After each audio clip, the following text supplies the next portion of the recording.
আগামী 10 June FC Asia কাপের বাছাই পর্বে সিঙ্গাপুরের বিপক্ষে মাঠে নামছেন বাংলাদেশ দল। তার আগে ভুটানের বিপক্ষে 4 জুন ঘরের মাটিতে একটি প্রস্তুতি ম্যাচ খেলবে বাংলাদেশ, যেটিকে সামনে রেখে 26 সদস্যের প্রাথমিক স্কোয়াড ঘোষণা করেছেন বাংলাদেশ কোচ হাভিয়ের কাভেলা।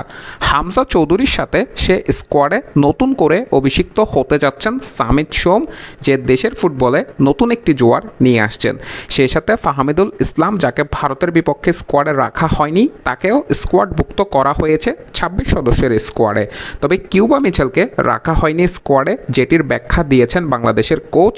জানানো হয়েছে যে কিউবা মিচেলের পাসপোর্ট এখনও প্রস্তুত হয়নি, সেই সাথে বাংলাদেশের হয়ে খেলার জন্য ফিফা থেকে যে আনুষ্ঠানিকতাগুলো করতে হবে সেটিও এখনও পূরণ করতে পারেননি কিউবা মিচেল, যার কারণে তাকে স্কোয়াডে রাখা হয়নি।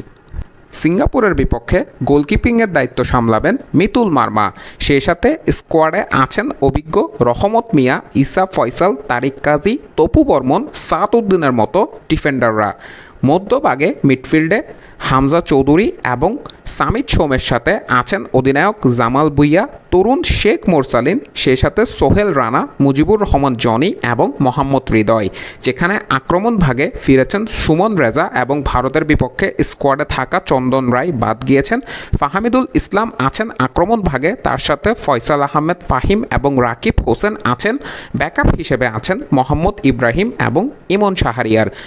বাংলাদেশ ফুটবল দল 30 মে ক্যাম্প শুরু করবে এই দুটি ম্যাচকে সামনে রেখে, যেখানে হামজা চৌধুরী দেশে আসবেন 3 জুন। তবে ভ্রমণ ক্লান্তির কারণে ভুটানের বিপক্ষে ম্যাচটিতে হামজা চৌধুরী খেলবেন নাকি সেটি এখনও নিশ্চিত নয়। অন্যদিকে সামিত সোম দেশে আসবেন 4 জুন সকালে, যার কারণে চাইও ভুটানের বিপক্ষে ম্যাচে খেলা সম্ভব না সামিত সোমের। তবে তিনি স্কোয়াডের সাথে থাকবেন এবং সামিত সোমের অভিষেক হবে সিঙ্গাপুরের বিপক্ষে। তাই সিঙ্গাপুর ম্যাচ পর্যন্ত সামিত সোমের অভিষেকের জন্য অপেক্ষা করতে হবে এবং ফাহমিদুল ইসলামকেও আক্রমণ ভাগে সেখানে দেখা যাবে। যেখানে দেশের ফুটবলে নতুন একটি জোয়ার নিয়ে এসেছেন হামজা চৌধুরী, সে জোয়ারকেই পরিপূর্ণ করতে এসেছেন সামিত সোম এবং ফাহমিদুল ইসলাম। সামনে হয়তো আসবেন কিউবা মিচেল। সিঙ্গাপুরের বিপক্ষে ম্যাচটিতে জয় পেলেই বাংলাদেশের জন্য হবে সেটি সোনায় সোহাগা।